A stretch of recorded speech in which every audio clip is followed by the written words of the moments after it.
शास्त्र रे वर्णित 16 संस्कार मध्यरु विवाह हेउची एक संस्कार।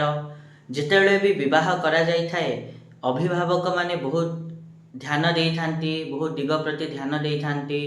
किंतु मु आज एपरि एक तीनोटी दिग विषय रे आलोचना करिवि जेउ दिग प्रति निहाती ध्यान देवा उचित। बर कन्या हुअन्तु बा तांको अभिभावक हुअन्तु, जदि एई तीनोटी जिनिस प्रति आपण ध्यान दउ नाहांती ताहाले आगामी वैवाहिक जीवन दुखमय हो पारे बा किछि असुविधा आसी पारे। आज आमे सेई तीनोटी दिग विषय ही आजिर एई भिडियो रे आलोचना करिबा। नमस्कार, मु सुभाषिष पंथा स्वागत करछि मो यूट्यूब चैनल को। आज तो आमे जानिबा कि केउ तीनोटी दिग प्रति निश्चिंत रूप रे जेतेले भी विवाह होउची बर कन्या उभय पक्ष ध्यान देवा उचित।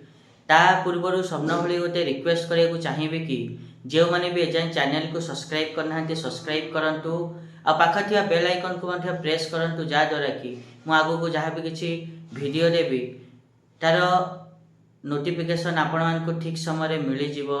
आ जदि वीडियो इन्फॉर्मेटिव आ भलो लागु थाए ताले निहात रूपे वीडियो रो डाउनलोड शेयर ए सब ऑप्शन साइट रे गोटे हाइप बोली ऑप्शन अछि, तो से हाइप रे मध्य ए वीडियो रे हाइप मध्य देई परिबे।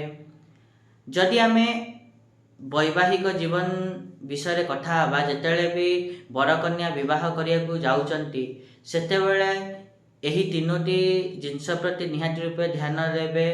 प्रथम कथा होउची कि बर एवं कन्या उभयर गोटिए गोत्र न हेइथिबा आवश्यक, अर्थात गोटिए गोत्र रे विवाह करिवे नाही।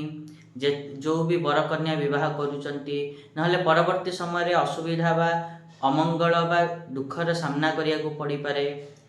सेकेंड जिनस होउची कि आपण माने केबे भी अजा कुल रे विवाह करिवेनी। कहिबार माने हला कि अजा घर पटे केबे विवाह करिवनी, अजा घर वंश आडे केबे विवाह करिवेनी।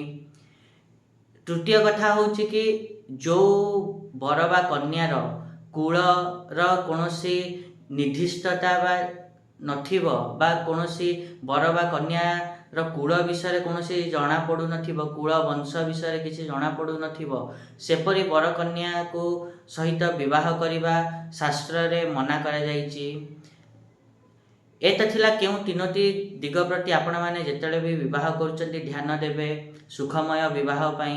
आशा करिबे कि मु जहा कहिली आपण माने ठीक रे बुझी पाथिबे। आ जदि वीडियो भल लागिची ताले निहाती रूपे वीडियो को लाइक करंतु, शेयर करंतु आ चैनल को सब्सक्राइब करिया बिंदु जमाई भूलंतु नी। आज पई टिके देखावा नेक्स्ट वीडियो रे। रहुची, नमस्कार।